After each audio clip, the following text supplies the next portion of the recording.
नमस्कार, वह देख रहे बानी भोजपुरिया दस्तक। बड़ा खबर रोहतास जिला के संझौली से बा। संझौली के जीविका समूह कार्यालय पर जीविका समूह के दीदी लोग के कब्जा हो गइल बा और उ लोग के मांग बा कि जब तक मृतक जीविका समूह के सीएमओ रहीमन दीदी के इंसाफ ना मिली तब तक हमनी के कार्यालय खोले ना देव जा।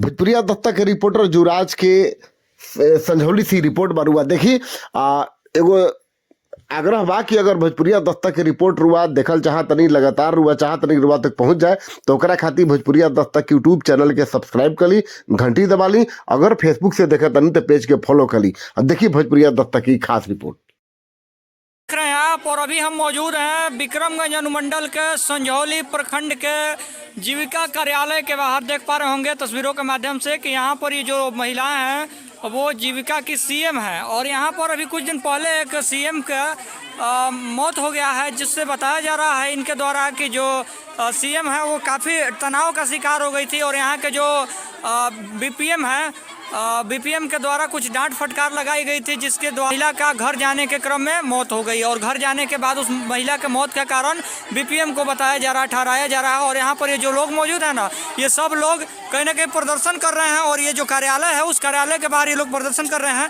और इन लोगों के मुख्य मांगे हैं कि जो परिजन को जो जिनके साथ इस तरह की घटनाएं हुई है उसको न्याय मिले, और उसको कुछ जो है मुआवजा की राशि दी जाए। तमाम तरह की जितनी भी मांगे हैं वो यहाँ पर ये लोग कर रहे हैं, और कार्यालय के बाहर ये लोग खड़े होकर के अपनी बातों को रख रहे हैं। फिलहाल ये देख पा रहे होंगे, और विशेष हम कुछ लोगों से बात करने का प्रयास करेंगे कि उनका क्या क्या मांगे हैं और क्यों ये लोग प्रदर्शन कर रहे हैं। बने रहिए चैनल के प्रदर्शन को लेकर के। धरना प्रदर्शन यही हुआ है कि रहीमन दीदी को हार्ट अटैक करके मुआया गया है बीपीएमएससी के द्वारा डांट डपट कर।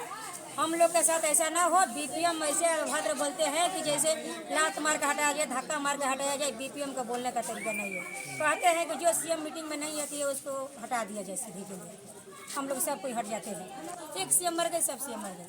जी सब मर गए ना, सब हम लोग मर गए। जिनका नहीं है यहाँ पर। आपकी मांगे क्या है? आप लोग की मांगे क्या है? मांग है कि रहीमन दीदी को इंसाफ दिया जाए कि आज उनके मरने के वजह पर कोई नहीं वहाँ गया। हम लोग मरेंगे तो कोई नहीं जाएगा। इसके लिए कि हम लोग का कोई साथ है कि नहीं, जीविका साथ नहीं रहेगा तो हम काम नहीं करेंगे। किस आधार पर काम करेंगे? हम लोग का कुछ प्रूफ नहीं है। हम लोग का प्रूफ चाहिए। प्रूफ भी नहीं है कि आप लोग सीएम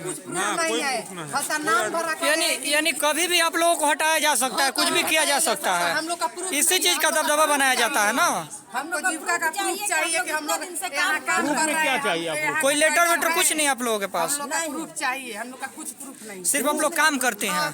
खासा काम करते हैं। प्रूफ में क्या मतलब आप लोग चाह क्या रहे हैं? है, जैसे एससीसीसी को कुछ प्रूफ मिला है उसी तरफ हम लोग का सीएम का मिलना चाहिए। यही प्रूफ हम लोग का मांग है। हम लोग का आईडी मिलना चाहिए जी। हम लोग का कुछ मांग है ना जी, कि हम लोग का रहेगा तबे ना कोई कदर करेगा। जी। कुछ प्रूफ नहीं रहेगा तो कदर कहाँ से है? क्या यानी कदर है तो कदर है, इसको हटा दो। इतना दिन से 10 साल से 14 से हम लोग सीएम जुड़ी है। 14 से एक को दीदी को बुला के अपने घर मीटिंग कराकर समूह जाकर उसके खाता खुलवाए, उसके बैंक में जाकर दीदी को हम लोग बताए, सिखाए, बैंक में लिया गए, सब चीज करवा दिए। आज आकर ये 10 साल काम करवाए, अब आज बोल रहे हैं कि हटिए, आप नहीं आएगा। हम दोसर सीएम को चुनाव यहाँ करेंगे, दोसर काम करेगी यहाँ, आप नहीं करेगी। हम लोग का प्रूफ चाहिए। बस यही हम लोग का मांग है। हम लोग जैसे एसीबीपीएम को मिला है प्रूफ, उसी तरफ सीएम को मिलना चाहिए। हम लोग का प्रूफ चाहिए। हम लोग जब से कुर्सी से बीपीएम हटेंगे नहीं तब से कोई काम नहीं चलेगा। निर्णय किनके द्वारा लिया गया है? सारे कैडर के द्वारा। आपका परिचय? मेरा ममता देवी नाम है। और किसी को पकड़ कर। मेरा नाम रंजीत कुमार है, ठीक है, और हम जीविका रोहतास में संझौली में बीपीएम के पद पे कार्यरत हैं। रहीमन खातून का क्या मामला है?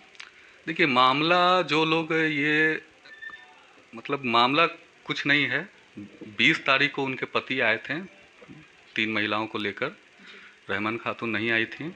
वो करीबन 1,80,000 का निकासी करवाने के लिए। चूँकि हमारे स्टाफ लोग यहीं किसी विषय पे चर्चा हो रही थी, हम लोग बैठक कर रहे थे, तो हमारे एसी महोदय ने, निरंजन जी ने, उनका रजिस्टर को देखा कि हाँ सही लिखी हैं, गलत लिखी हैं, या कोई दिक्कत तो नहीं है। तो उनके रजिस्टर में बहुत सारी कमियां पाई गई, जो आप देख सकते हैं, आपके सामने है, जो आपको दिखाया भी गया है, और आप चाहें तो उसके फ़ोटो को जेरोक्स ले सकते हैं या जो भी चीज़ें हैं। वो बिना मतलब पूरा कॉपी खाली था, हिसाब किताब नहीं था, बहुत सारी कमियां थी।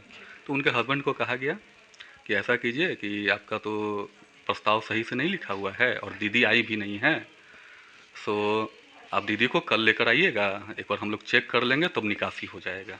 उसके बाद उनके पति चले गए, दीदी लोग भी चली गई।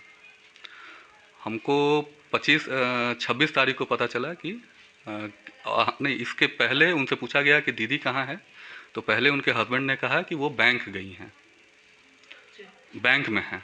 तो हमारे एसी महोदय ने कहा कि उनको बुला लीजिए। थोड़ा देर बाद वो कहते हैं कि वो उनका तबीयत खराब था, वो घर चली गई हैं। तो हम लोग ने कहा कि घर चली गई हैं तो अब निकासी तो नहीं हो पाएगा क्योंकि आपका रजिस्टर सही नहीं है, जो कल उनको लेकर आइएगा रजिस्टर। बताया गया कि तबीयत खराब है? उसी दिन 20 तारीख को। तबीयत उनका कब से खराब था? अब ये सब हमको जानकारी नहीं है। उस वक्त जब बताया गया कि तबीयत खराब है, इसका मतलब उसके पहले से भी तबीयत खराब है? इसकी कोई जानकारी नहीं है। उससे पहले ना उनसे हमारी बात हुई है, ना कोई हमको जानकारी है। जब उनको उनके हस्बैंड रहमाना खातून के हस्बैंड को कहा गया, जब उन्होंने कहा कि बैंक में हैं, उनको कहा गया कि आप उनको बुला लीजिए, उसके बाद उन्होंने कहा कि उनका तबीयत खराब हो गया, वो घर चली गई हैं। पति का आरोप है कि आपने उनका रजिस्टर ले लिया और रजिस्टर अगर सुधार करने की थी तो रजिस्टर उनको देना चाहिए था, लेकिन आपने नहीं दिया। इसकी वजह से वो प्रेशर में काफ़ी ऐसी ये गलत बात है, ये सब गलत बात है। ऐसी उनको वो अगर अपने उनको तो सुधारने ही के लिए कहा गया, बुलाया गया था कि आकर देख लेंगे क्या कमियां हैं, और होगा तो हमारे जो स्टाफ हैं, हमारे जो कैडर हैं, सपोर्ट करके उनको ठीक करवाएंगे। बताया गया कि कोई कुछ आपत्तिजनक चीज़ें या फिर आप आक्रोश में बोल दिए थे या फिर ऐसी भद्दी हमारे और भी स्टाफ हैं, महिला स्टाफ थी उस दिन, हमारे ऑफिस बॉय हैं, हमारी एक कैडर हैं जो हेल्प डेस्क के तौर पे काम कर रही हैं, वो सभी लोग यहाँ थे। अगर किसी तरह का ऊंची आवाज़ में भी बात किया गया था तो सभी को के पास जाता। इस तरीके की कोई बात नहीं है, ये सारी आरोप झूठे हैं। लगभग जितने लोग आरोप लगा रहे हैं कि सर जो है वो कहीं ना कहीं डांट फटकार करके बातें करते हैं, वो सभी लोग गलत बात है, गलत बात है। देखिए पदाधिकारी, हमारा काम है अगर कोई गलती होता है तो उनको सुधरवाना, और काम हम खोजेंगे या इसी के लिए हमको रखा गया है कि गलतियां ना हो, उनको सिखाया जाए। तो ये सारी आरोप गलत हैं। उनकी मृत्यु हुई है 26 तारीख को, 25 तारीख या 26 जो भी है, ये सारा आरोप गलत है।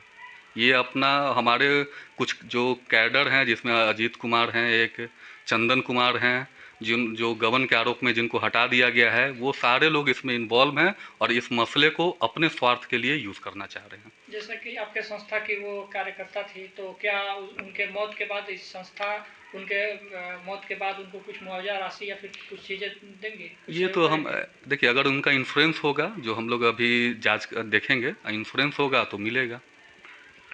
कुछ महिलाओं का मांगे हैं जो उनके साथ हुआ है, देखिए ये डिसीजन हम नहीं ले सकते हैं, इस तरह का कोई प्रावधान हमारे यहाँ नहीं है। इंश्योरेंस हुआ होगा 2 लाख का, अगर हुआ होगा तो जनरल है, चूँकि अभी हमको ध्यान नहीं है कि हुआ है कि नहीं हुआ, वो देखना होगा। अगर हुआ होगा तो मिलेगा। 2 लाख का है और एक्सीडेंटल है तो 4 लाख का होता है, लेकिन जनरल पे 2 लाख का होता है। तो वो देखना होगा कि उनका इंश्योरेंस हुआ है कि नहीं हुआ है। धन्यवाद।